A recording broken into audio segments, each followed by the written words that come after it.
Let's take a look at your market news now. Asian shares traded mixed with the same concerns lingering across the region, those of rising bond yields and an expectation that borrowing costs will soon rise on the back of expected higher inflation. Japanese stocks registered gains following a massive stocks beatdown earlier in the week. The Nikkei share average rose 1.1%. Hong Kong stocks regained some composure after experiencing 5 consecutive days of losses. The Hang Seng Index closed up 0.42%. Chinese stocks posted a third straight day of losses. The Shanghai Composite Index declining by 1.42% at a 6-month low. After lifting on Tuesday, Wall Street stocks declined, dragged down by tech and energy shares. Investors are readjusting to a more volatile market environment following wild swings on global markets. The Dow Jones Industrial Average edged down by 0.08%. The S&P 500 lost 0.5% and the Nasdaq Composite Index dropped 0.9%. Let's get some more news on the markets now. We go to Nompumelelo Siziba. She's standing by at the Johannesburg Stock Exchange. Good afternoon, Nompumelelo. Over to you. Thanks very much, Nzinga. Well, locally, all eyes really are on Lutili House or the ANC to see what's going to happen in terms of what's been dubbed the leadership transition. Markets also very, very anxious about what the happenings are. Yesterday, we saw the Rand touch 11.87 against the US dollar. It's now trading at 12.12 against the US dollar. So there's been quite a depreciation, and I suspect that will likely continue for as long as we don't have clarity on what's happening. The all-share index made really good gains yesterday, particularly on those stocks that are heavily correlated to the South African economy, finance sector, retail, as well as property stocks. But all those gains have now been reversed, the all-share index being heavily in the red for now. And of course, when we see the declines that we saw in the United States last night, it tells us that the volatility reality seems to be a reality that's going to continue going forward for as long as people speculate about interest rates in the United States and to what extent that they're going to be levied on that particular economy. Let's take a look at the indicators.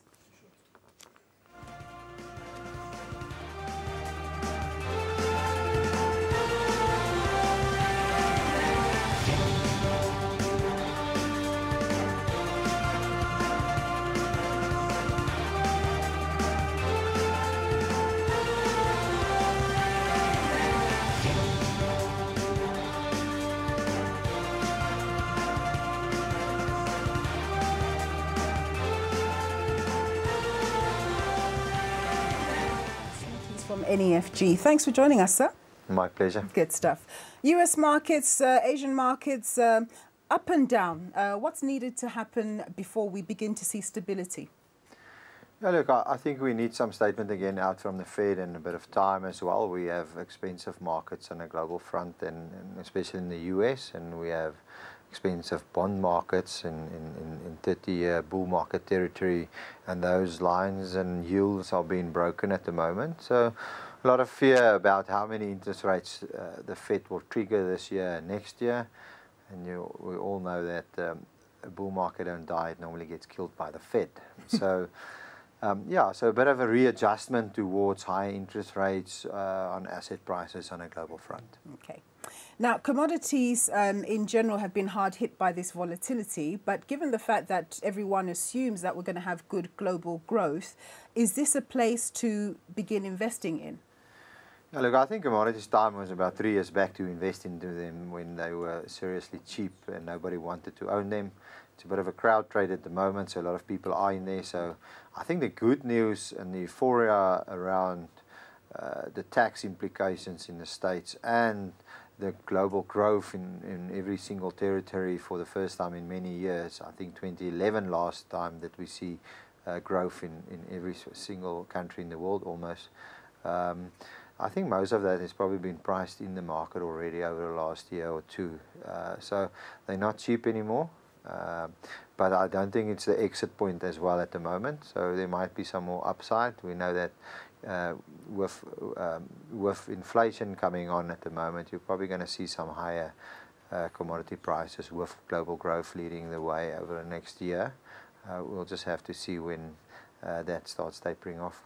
So what are the alternatives in terms of investment? Because there you see that equities are looking shaky, people are coming out of them. If your clients are calling you and saying, look, we're worried about the downturn on equities, what alternatives do you give them as to where they can put their money?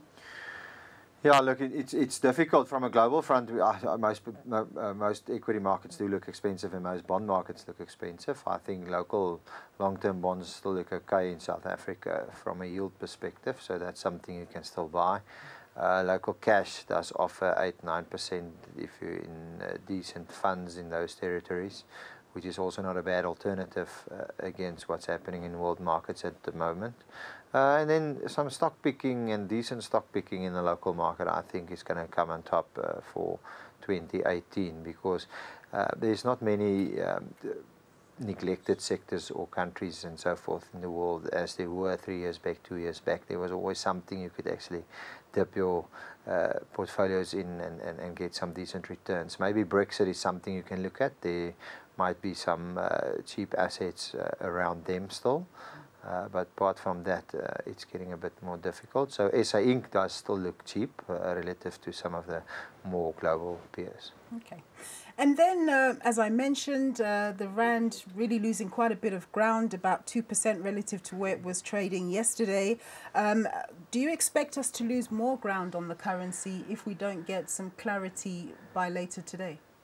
Yeah, look, it all depends on foreign flows at the moment. We probably would have expected a weakening currency over the last week already, but the currency has stayed strong over the last week, so a bit of an anomaly there. But I think there's a lot of foreign flows to SA Inc. companies at the moment, with new leadership changes over December, etc.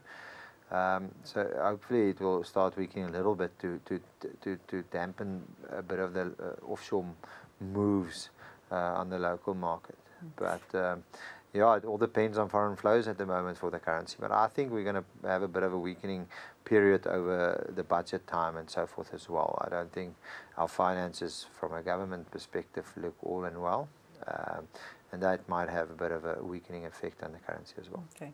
And then a group of gold mining companies announced at the Mining Indaba yesterday that they pretty much close to settling the silicosis discussion that they've been having with with miners and their representatives about compensating them, something to the tune of 9 billion rand. So does this have any ramifications for their balance sheets, or is something that's already been factored in?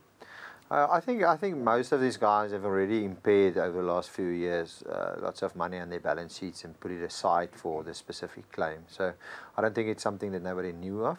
It's a once-off, and I don't think you need to factor it into your pricing at the moment of these equities. They're so depressed anyway. If you see some weakening in the currency, you might see them picking up again. Yeah, it's very interesting that they've actually been so in the doldrums, but the stronger currency is certainly hurting the gold shares in the market at the moment.